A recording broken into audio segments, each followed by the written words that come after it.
Déjà, il y a un premier problème, c'est le mépris insupportable pour les personnels de l'éducation, c'est-à-dire celles et ceux qui font vivre l'école de la République au quotidien. Le problème principal n'est pas le choix personnel que fait la ministre, même si on peut discuter du fait qu'elle mette ses enfants dans l'école peut-être la plus réactionnaire du pays en termes d'établissement privé. Mais le problème n'est pas un choix personnel. Le problème, c'est d'abîmer l'école de la République pour justifier un choix personnel. Donc, qu'elle ait menti ou pas menti, je rappelle juste des faits. Les faits, c'est notamment des études qui montrent que les enseignants sont moins absents en moyenne que le reste des fonctionnaires et même moins absents en moyenne que les salariés du privé. Première chose. Deuxième chose, l'autre fait. Qu'est-ce qui explique les 15 millions d'heures qui sont perdues chaque année avec des enfants qui se retrouvent parfois sans cours de français, sans cours de maths pendant plusieurs mois au collège? Eh bien, qu'est-ce qui explique ça? C'est les suppressions de postes.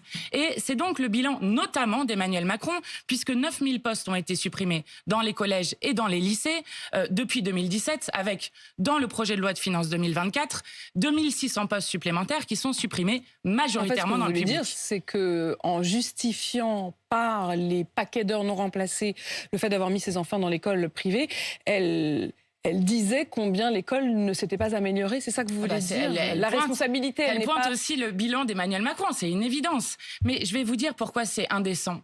C'est indécent non seulement parce qu'on a appris que donc on parlait de quelques mois en maternelle, première des choses.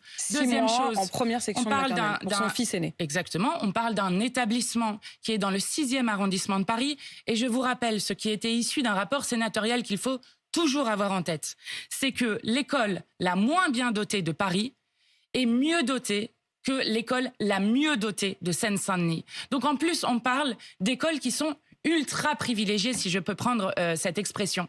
Donc, ce qu'il faut, c'est reconstruire l'école de la République face au manque de moyens qui a été organisé par Emmanuel Macron. Et je crois que Mme Oudéa-Castéra ne peut plus rester à ce poste, vu les propos qu'elle a tenus et le mépris envers les personnels qui appellent d'ailleurs à manifester le 25 janvier et le 1er février. Et nous serons avec eux dans la rue. Vous estimez qu'elle ne peut plus rester? Vous appelez à la démission d'Amélie Oudéa-Castéra? Écoutez, je pense que encore une fois, quand on abîme l'école publique pour justifier un choix personnel, alors qu'on est soi-même responsable des 10 millions d'élèves qui sont dans l'école publique, des personnels qui y sont et du bilan qui a été fait depuis maintenant des années, qui conduit, comme à l'hôpital public, à un effondrement de l'école publique, je crois qu'il est impossible que cette ministre reste, vu le manque de confiance qu'il y a notamment avec les syndicats. On l'a vu encore hier.